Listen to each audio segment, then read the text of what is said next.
Saat Wakil Perdana Menteri Cina Liu Yandong melakukan kunjungan bilateral ke Indonesia, ia sempat memberikan pidato sambutan di auditorium FISIP UI. Dalam pidatonya, Yandong sempat mengatakan akan mengirimkan 10 juta warga negaranya untuk datang ke Indonesia demi mencapai kerjasama yang ideal antara Indonesia dan Cina dalam berbagai bidang. 3 mekanisme akan memimpin kerjasama di bidang keamanan politik, ekonomi, dan perdagangan, serta humaniora, kata Yandong. Untuk mewujudkan hal itu, Liu Yandong dijadwalkan bertemu dengan Menteri Koordinator Pembangunan Manusia dan Kebudayaan Puan Maharani untuk membahas kemungkinan tersebut. Kerjasama bilateral Indonesia-Cina, menurut Yandong, menjadi begitu penting, mengingat jumlah penduduk kedua negara sangatlah besar.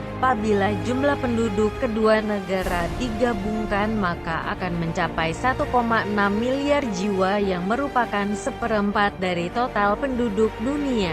Kerjasama ini tidak hanya membawa kesejahteraan pada kedua negara, tetapi juga berkontribusi penting bagi Asia, bahkan dunia, terang Yandong.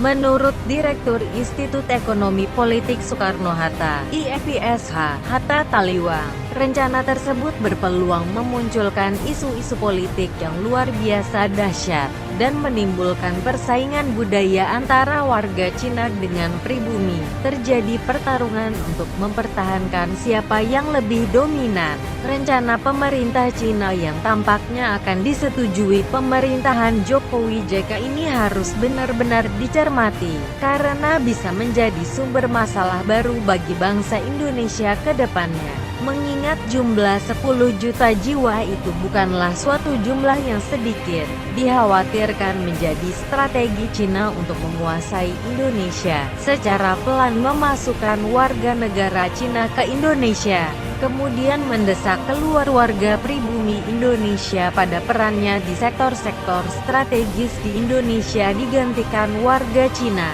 Hingga akhirnya pemilik Indonesia bukanlah orang-orang dari keturunan Nusantara, tetapi adalah orang-orang Cina.